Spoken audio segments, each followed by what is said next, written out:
இது மகிமை நேரம்.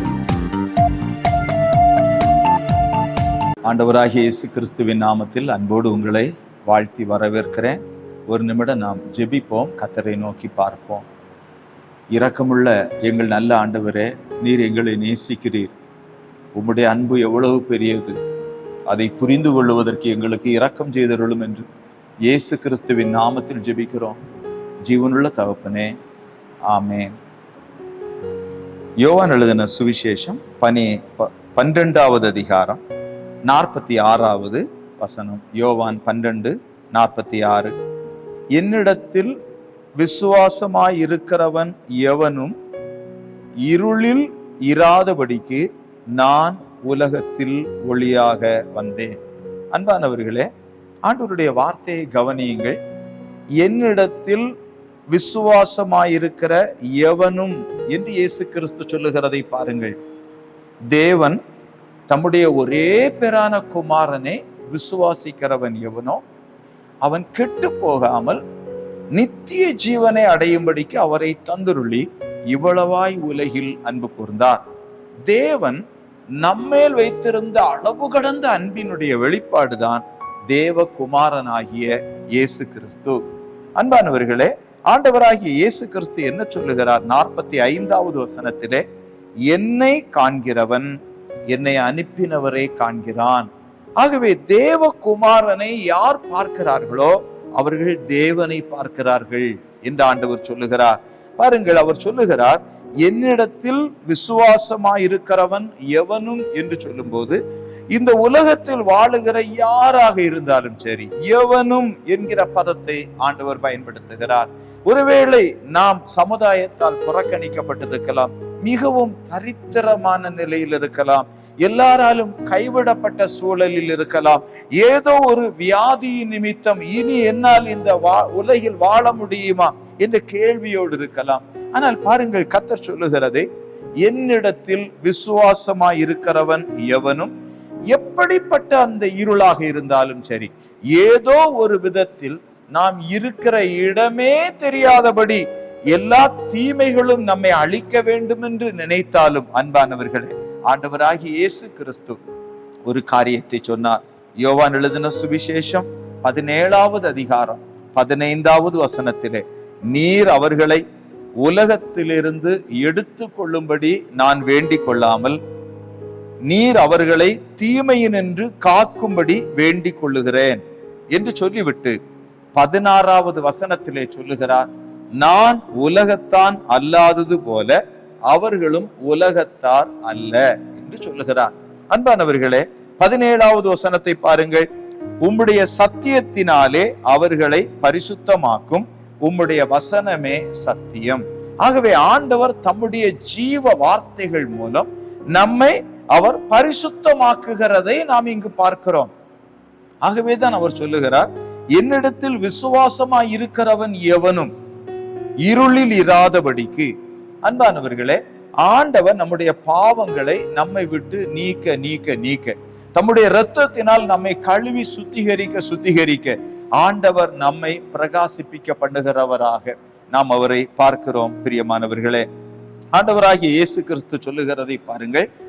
யோவான் 17:18, நீர் என்னை உலகத்தில் அனுப்பினது போல நானும் அவர்களை உலகத்தில் அனுப்புகிறேன் என்று சொல்லுகிறார். ஆண்டவர் இந்த பூமியில் அனுப்பப்பட்ட போது என்ன நடந்தது என்று நாம் வேதத்தை படித்தால், மத்தேயு 4வது அதிகாரம் 13வது வசனத்திலிருந்து படிக்கிறேன், கவனியுங்கள். நாசரேத்தை விட்டு செபுலோன் நப்தலி என்னும் நாடுகளின் எல்லைகளில் இருக்கும் கடற்கரைக்கு அருகான கப்பர்நகூமிலே வந்து வாசம் பண்ணினார். கடற்கரை அருகிலும் யோர்தானுக்கு அப்புறத்திலும் உள்ள செபுலோன் நாடும் நப்தலி நாடும் ஆகிய புறஜாதியாருடைய கலிலேயாவிலே இருளில் இருக்கும் ஜனங்கள் பெரிய வெளிச்சத்தை கண்டார்கள். அல்லேலூயா. மரண இருளின் திசையில் இருக்கிறவர்களுக்கு வெளிச்சம் உதித்தது. ஆகவே ஆண்டவராகிய இயேசு கிறிஸ்து அவரை யார் யார் விசுவாசித்து தங்கள் இதயத்தில் சொந்த இரட்சகராக ஏற்றுக்கொண்டிருக்கிறார்களோ அவர்களோடு அவர் சஞ்சரிக்கிறார், அவர்களோடு அவர் நடக்கிறார். அவர்களுடைய வாழ்வில் இருக்கிற எல்லா தீமைகளில் இருந்தும் ஆண்டவர் அவர்களுக்கு விடுதலை கொடுக்கிறார். யோவான் எழுதின சுவிசேஷம் 8வது அதிகாரம் 34வது வசனத்தை பாருங்கள். யோவான் 8:34. இயேசு அவர்களுக்கு பிரதியுத்தரமாக, பாவம் செய்கிறவன் எவனும் பாவத்துக்கு அடிமையாயிருக்கிறான் என்று மெய்யாகவே மெய்யாகவே உங்களுக்கு சொல்லுகிறேன் என்று சொல்லிவிட்டு 36வது வசனத்திலே சொல்லுகிறார், குமாரன் உங்களை விடுதலை ஆக்கினால் மெய்யாகவே விடுதலை ஆவீர்கள். ஆண்டவர் வியாதியில் இருந்து விடுதலை தருகிறார். ஆண்டவர் பாவத்தில் இருந்து விடுதலை தருகிறார். ஆண்டவர் பிசாசின் அதிகாரத்தில் இருந்து கர்த்தர் விடுதலை தருகிறார். எந்த சூழலில் நாம் இருந்தாலும் ஆண்டவர் நம்மை ஆசீர்வதிக்கிறார். அவர் என்ன சொல்லுகிறார்? 18வது வசனத்திலே, யோவான் 17:18, நீர் என்னை உலகத்தில் அனுப்பினது போல நானும் அவர்களை உலகத்தில் அனுப்புகிறேன். அப்படியானால் நம்மை கர்த்தர் எப்படி பயன்படுத்துகிறார்? அநேகரை பிரகாசிப்பிக்க செய்வதற்காக.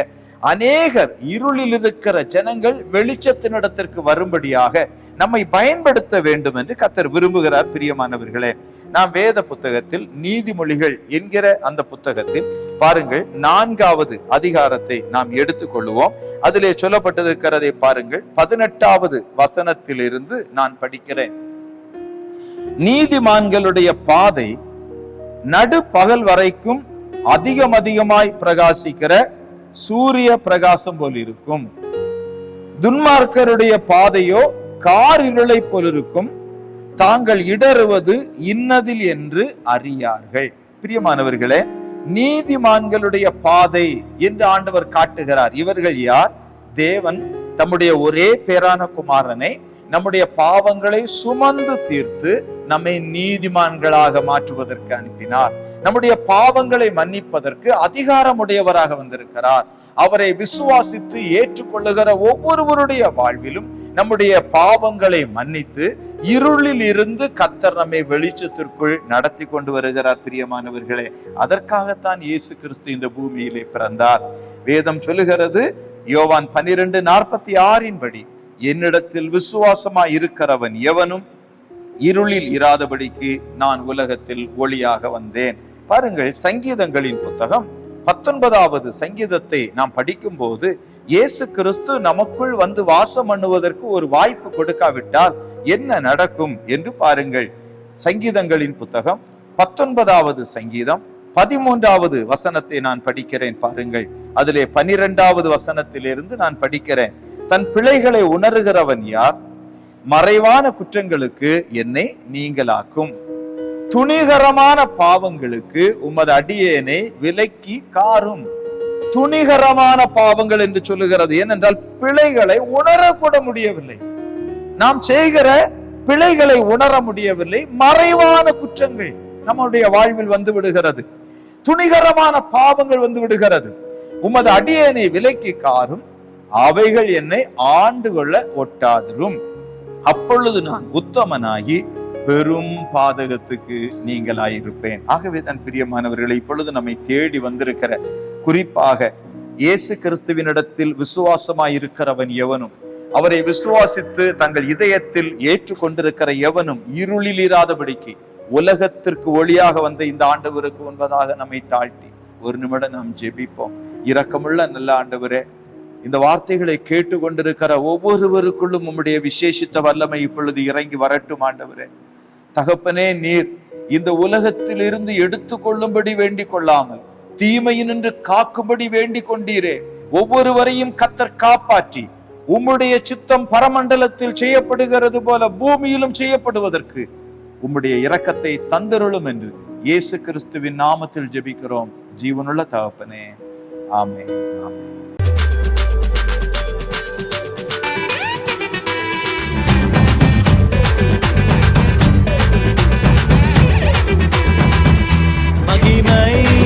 மகிமை